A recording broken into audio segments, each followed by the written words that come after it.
Deesa જોરબા hotel ખાતે આમ આદમી પાર્ટીનું કાર્યકર્તા સંમેલન યોજાયું। દિલ્હીમાં આમ આદમી પાર્ટીની હાર થયા બાદ સમગ્ર દેશમાં આમ આદમી પાર્ટીનું મજબૂત સંગઠન બનાવવા માટે કવાયત હાથ ધરવામાં આવી છે।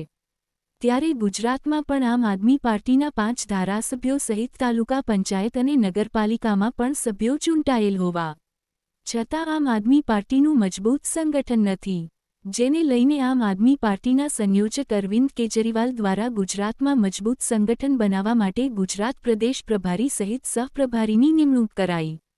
ગુજરાતમાં આવનાર 2 તાલુકા પંચાયત સહિત જિલ્લા પંચાયત અને નગરપાલિકાની ચૂંટણીમાં આમ આદમી પાર્ટીએ લડવા માટેની અત્યારથી તૈયારી શરૂ કરી દીધી છે। જ્યારે 2027માં ગુજરાતમાં આમ આદમી પાર્ટીની સરકાર બને તે માટે પ્રયાસો હાથ ધરાયા છે।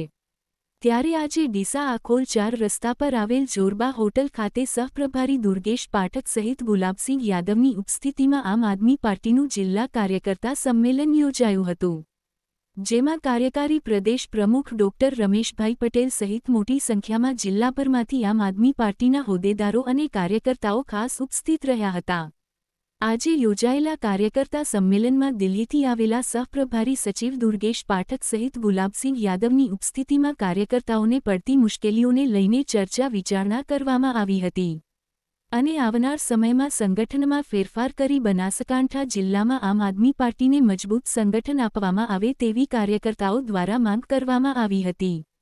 ગુજરાતમાં વિધાનસભાની ચૂંટણી બાદ ગુજરાતમાં આમ આદમી પાર્ટીને મજબૂત બનાવવા માટે રાષ્ટ્રીય ટીમો બનાસકાંઠા જિલ્લામાં પહોંચી છે। ત્યારે બનાસકાંઠા જિલ્લામાં આમ આદમી પાર્ટીના હોદ્દેદારો અને કાર્યકર્તાઓમાં ખુશીનો માહોલ જોવા મળી રહ્યો છે।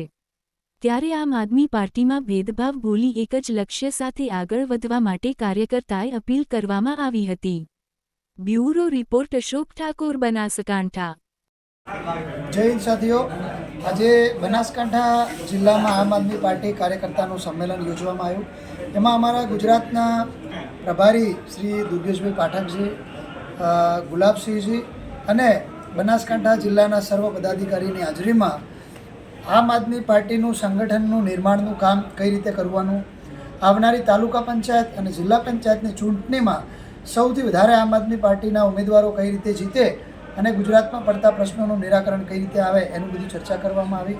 તો આજે આ માધ્યમથી હું કહેવા માગું છું કે ગુજરાતની જે સમસ્યાઓ છે, બેરોજગારી, મોંઘવારી, શિક્ષણના પ્રશ્ન, આરોગ્યના પ્રશ્ન, તો આ સૌના નિરાકરણ માટે જે રીતે 2022માં ગુજરાતને આમ આદમી પાર્ટીને ગુજરાતે 41 લાખ મત આપી અને એક મજબૂત વિપક્ષ તરીકે, જેમ કે અમારા નેતા ચેતરભાઈ વસાવા હોય, હેમંત ખવા હોય કે સુધીર વાઘાણી હોય, એ જ રીતે આવનારી ચૂંટણીમાં પણ ગુજરાતની જનતા આમ આદમી પાર્ટીને સાથ આપે અને ગુજરાતમાં એક મજબૂત આમ આદમી પાર્ટીની સરકાર બને અને ગુજરાતના દરેકે દરેક પ્રશ્નોનું નિરાકરણ આવે, એના માટે અમે લોકો અવિરત કામ કરીશું। અસ્તુ, ભારત માતા કી જય।